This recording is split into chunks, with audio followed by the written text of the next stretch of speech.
I get up, I brush my teeth, and I check to see, did someone win? I have like my regular phone, I have my office phone, and then I also have just what I call the lottery phone, the bat phone. The phone goes a little haywire in the middle of the night. 4:20 a.m. Hey, Kurt, I believe I won tonight's Mega Million. I just need some assistance. There's a lot of family outings that in the middle of it, I have to go into a private room so I can talk.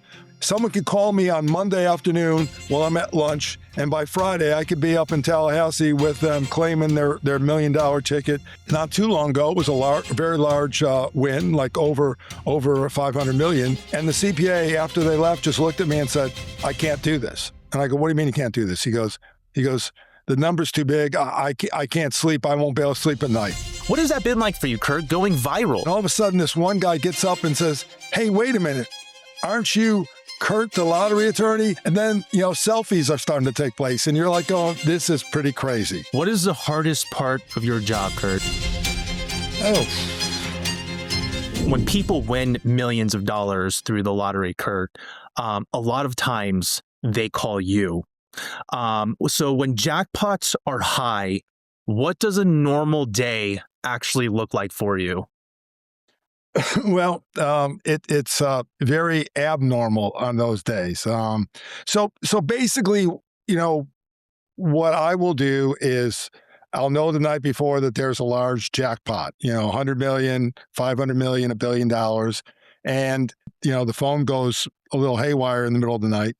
But when I wake up in the morning, one of the first things I'll do is after brushing the teeth, I'll go right into my little office at the house so that if I do get a call, I'm ready to discuss options with a client, even at 9, 10 o'clock in the morning. So that does happen. I've gotten called on Sunday morning after a Saturday night large win before. It's strange to get a call that early because you're thinking to yourself, this is the biggest financial transaction for this person or family. You would think that they would want to just, absorb it for a little bit and do a lot of research before just reaching out to call someone. So I take that as a badge of honor in many cases. A lot of feedback that we get from our viewers is how grateful they are and how much they like that you are so accessible. I mean, they could just pick up the phone and be on a call with you. And speaking of, our viewers also know that when they like and subscribe on this channel and they submit their questions for you, anything that has to do with the lottery, that we get on a call, you answer the questions, and I respond to the viewers. With that said, do you have like 4 or 5 phones, to run this operation? I do. I have like my regular phone, I have my office phone, and then I also have just what I call the lottery phone, the bat phone. And like this morning, perfect example. I'm gonna turn it on right now, and okay, so it was 4:20 a.m. Hey, Kurt, I believe I won tonight's Mega Million. I just need some assistance, pre-winning assistance. So, I get those calls all the time. I get text messages like that. Again, I'll look at the area code and then go online to see, is it possible this person actually has a winning ticket? I have to ask, has your wife gotten used to it at this point because you're always busy and representing lottery attorneys? You have all these phones. Are you guys ever in the middle of a movie or something and you got to run? Yes, that happens all the time. We might be out shopping. We might be at the grocery store. We might be in the car going someplace. And I go, hey, I got to take this. And so there's a lot of family outings that in the middle of it, I have to go into a private room so I can talk or grab a piece of paper and pen so I can write down some notes.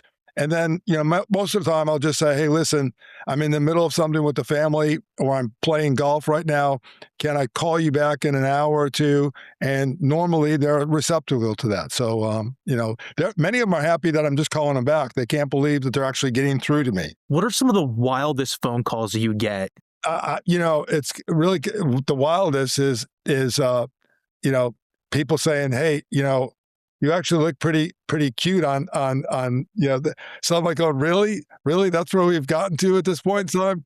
Maybe I should say, I should start on everyone. Listen, I'm happily married and I have 2 wonderful children. I don't need any more aggravation in my life. But that's kind of weird when that stuff starts happening. So. Kurt, what's the most pressure you've ever felt in this job? Not legally, but personally. I don't think I've actually had pressure, to be quite honest with you. And I think a lot of that comes from, growing up, being in sports, athletics, competition. I think of one time not too long ago, it was a very large win, like over 500 million.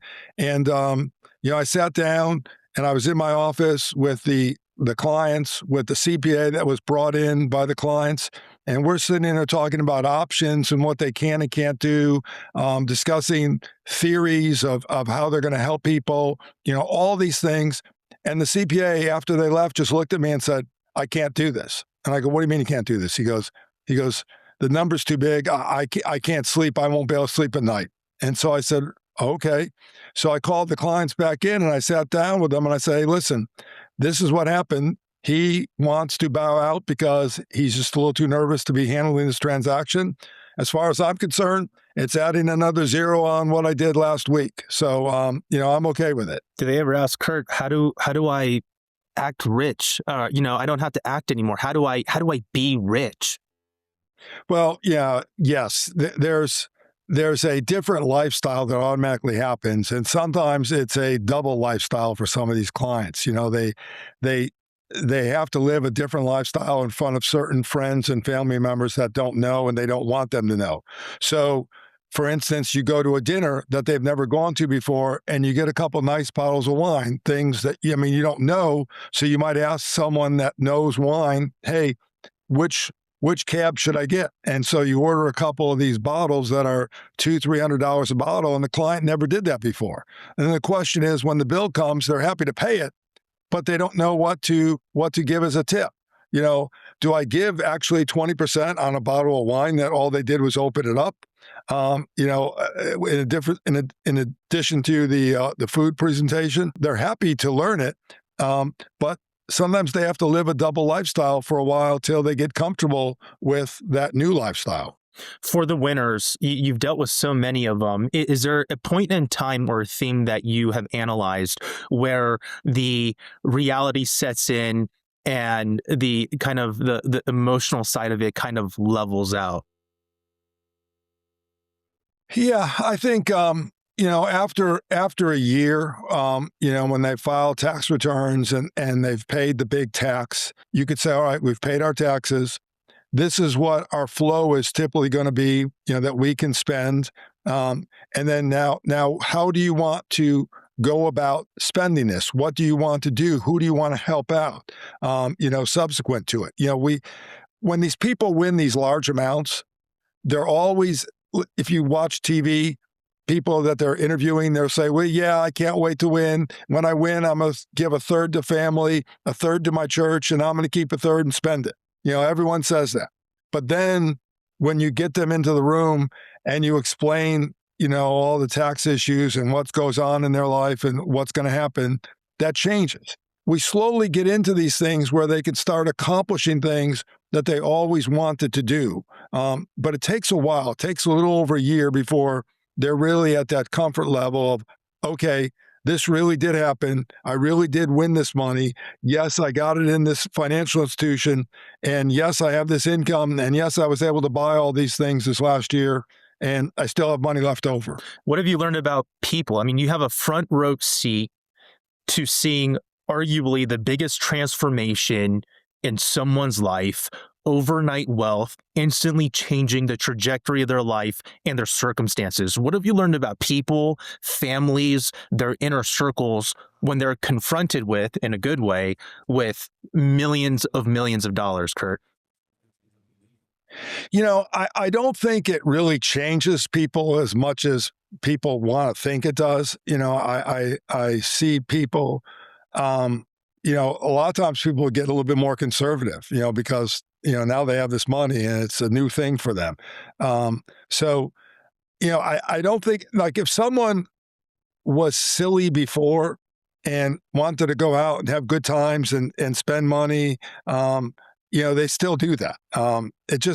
Money allows people to to do things that they wouldn't have done. That's really what it does. It doesn't change them. It just allows them to, like, I've had clients that have won a lot of money and they were unhappy as a couple, and they decided, that they wanted to go their separate ways. And because of the money, they're able to do that. So, it allows people to accomplish things that they really always wanted to do, but couldn't. It doesn't really change them individually, I don't think.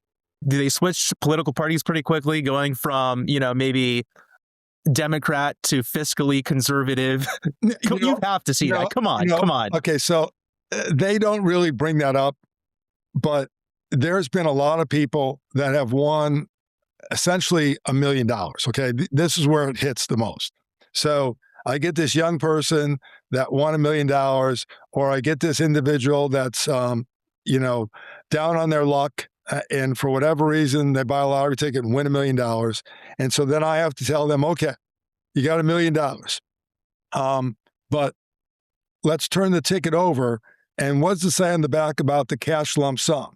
Because it's $1 million if you take the annuity, but the cash lump sum might only be $680,000. Okay, so you got $680,000. And then they go, okay, well, how much do I have to pay in taxes? Well, I say, well, you have to pay 24% now, and then another 13% in April when you file your tax return. 37% on 680, yes, because it's over $500,000. You're at the maximum bracket. And I've had to tell people, you became Donald Trump overnight. And they laugh, but they understand that with this money causes a higher tax bracket. And so they get a little depressed. You have to get them through that. But it's part of life, and I always tell them, hey, do you want to just give it back? There's plenty of other people that would take it if you don't want that problem. So, Kurt, let's talk about your own transformation. You've been the top lottery attorney for some time, but you weren't always viral. Now, if you type in lottery on Google, like the SEO is crazy. Your name pops up. If you type in lottery on YouTube, people will see you on Fox News, ABC, NBC, CBS, all these different YouTube channels. Our first video has done 2 million plus, and we get hundreds of thousands and millions of views whenever we have you on the channel. What has that been like for you, Kurt, going viral? It was kind of funny early on because, I remember the early days with Good Morning America and the Today Show contacting me. And then I said, well, I wonder if any other station's going to contact me. And a lot of news people, like even yourself, back when you were in a station in Colorado, you had contacted me and we talked. But I got news stations all over the place. And I'm doing these little TV spots on TV. And I was like, oh, this is pretty cool. I looked at it as free advertising. It was great. But I recently went to a lottery office to claim something for an individual. And there was a lot of people there. It was right after the holidays, so it was jam-packed outside and inside. And, I got my number and I'm waiting, and the client's waiting, and I'm standing in the corner. And I was there for about like an hour waiting. And all of a sudden, this one guy gets up and says, hey, wait a minute. Aren't you Kurt, the lottery attorney? Man, I love you, and you do such great work, and thank you so much for what you do. And other people are there. And then, selfies are starting to take place, and you're like going, this is pretty crazy. And while there are so many people that have this fondness of you, because you've been, everywhere now, speaking of media, there's always that small group that see you as this big person and they're skeptical of your intentions. What has that been like for you? The only thing that really bothers me is, and it kind of gets centered in on one little topic, but the one thing that bothers me is not what people say when they watch one of the YouTubes or that. It's, you happen to go to Reddit and you look at some things in Reddit and you're like going, these people really don't get it. They don't understand that someone could actually be out there trying to help people in this process. And so, like I remember one person's comment, oh, is this the lottery attorney that's not in jail? I'm like going, really?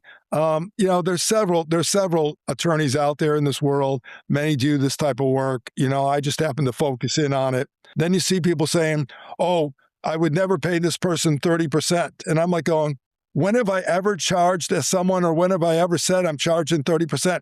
the 20, 30, 40%, that's what personal injury attorneys charge in accidents. I've never charged that. I don't know anyone that has charged that. Maybe there is some PI attorneys that are doing lottery work that might be doing that.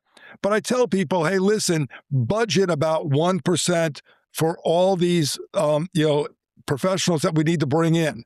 Most of the claims that I take care of these days are anywhere between $20 and maybe $200,000, and with the really large ones. So it's not a lot of money. It's always, if you looked at it, it's typically under like a half of 1%. If you wanted to talk about a percentage, that's 1/2 of 1%, not 30%. There's a big difference in that. What made you decide to specifically get into this kind of boutique space focusing just on lottery winners? At what point did you go, I think there's something missing here? From my perspective, what I was able to do here is take everything I've learned from when I was 18 years old, and went away to college and decided to be an accounting major and went through all the accounting classes and then became a CPA and then worked for accounting firms and saw businesses, how they ran, and then decided to go to law school and went to law school and then, became board certified in wills, trusts, and estates law, saw families dealing with transition of wealth, see families make gifts. So for me, it's putting all the hats that I've ever worn in my life into this one opportunity to help an individual or a family, individual family in this process of doing everything for them and just kind of being there for them. It was probably within the last 5 years that I basically just said, hey, I'm at the point in my career where I can continue to do wills, trusts, and estates law, deal with other attorneys, the disputes over family estates, between siblings fighting over mom and dad's assets, who's going to be in charge, someone's incapacitated, someone's not. Do I want to keep do all that stuff? Or, there is enough phone calls coming in that if I focused in on it, I could be really good at it and get it down to a science where I could be so good that I could be economical for most people instead of relearning things for the first time. Now, I have a system, so I'm able to, it's just like the assembly line, Henry Ford did the assembly line that made prices come down for Ford automobiles. The way I have this set up, technically someone could call me on Monday afternoon while I'm at lunch, and by Friday I could be up in Tallahassee with them claiming their $1 million ticket, and can do that for like $15,000, $20,000 for the person. What is the hardest part of your job, Kurt? Oh,